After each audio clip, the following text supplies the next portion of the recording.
नकुल वर्मा जी, गाजियाबाद। राधे। राधे राधे महाराज जी। महाराज जी, मैं कुछ फल व खाना का सामान लेकर मंदिर जा रहा था कि मंदिर के पास एक कुत्ता भूखा बैठा था। तो सामग्री मंदिर में देनी चाहिए या भूखे कुत्ते को खिला देनी चाहिए महाराज? भूखे कुत्ते को देना चाहिए, भूखे कुत्ते को देना चाहिए। एक बार एक नाथ जी महाराज, महाराष्ट्र के संत हैं, गौमुख से गंगा जल ला रहे थे रामेश्वर जी चढ़ाने के लिए, और रामेश्वर पहुंचने वाले थे, बहुत से और भी साथी थे, कि एक गधा प्यास से पैर फड़फड़ा करके जवान निकाले हुए तड़प रहा था। तो बड़ा घड़ा था, तो रोका उनके साथियों ने। क्या है, रामेश्वर जी बिल्कुल नजदीक। उन्होंने कहा नहीं। वो गधे को ऐसे उठाया, पूरा गंगा जल गधे को, वो आराम से जल पी करके बैठ गया, और वो लोग चले गए। और जे ही बैठा तो देखा भगवान भूत भावन शंकर उसी से प्रकट हो गए एक नाथ जी के सामने गधे, क्योंकि सर्वत्र भगवान है ना, तो वहां से भगवान प्रकट हो गए।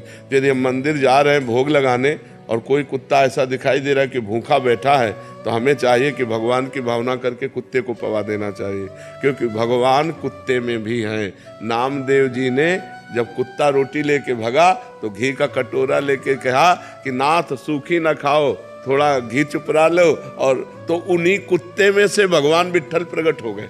ये तो प्रसिद्ध कथा है। तो भगवान सर्वत्र हैं। अगर हमें कोई जीव भूखा दिखाई देता है तो हम भगवान के भोग को उसको पवा देते, सीधे भगवान पाएंगे।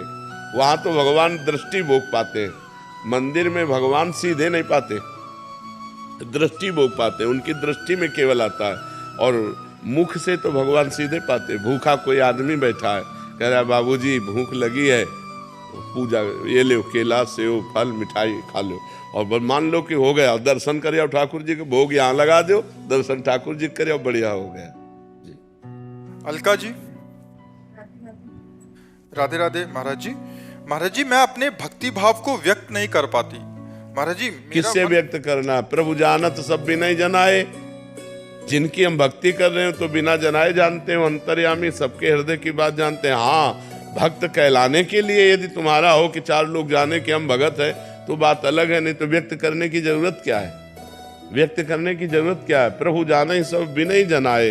भगवान तो अपने आप हृदय की बात जानते हैं कि हम उनको कितना भजते हैं, कितना प्यार करते हैं, उनका कितना चिंतन करते हैं। तो हमें लगता है भक्ति दिखावे की वस्तु नहीं है, भक्ति हृदय की वस्तु है। हम हृदय में भगवान का चिंतन करें, भगवान का सुमिरन करें, सादा जीवन एकदम बिल्कुल कुछ दिखावा ना हो, और खूब डट के नाम जपो, भजन से काम बनना है। तो भक्ति ऐसी करनी चाहिए कि ज्यादा कोई जान न पावे, कोई प्रणाम न करे, कोई नमस्कार न करे, वो अंदर अंदर भगवान से रोए, भगवान से प्रार्थना करे, भगवान का चिंतन करे। इससे बढ़िया और क्या है? छुप के जो भक्ति होती है वो महान भक्ति हो जाती है।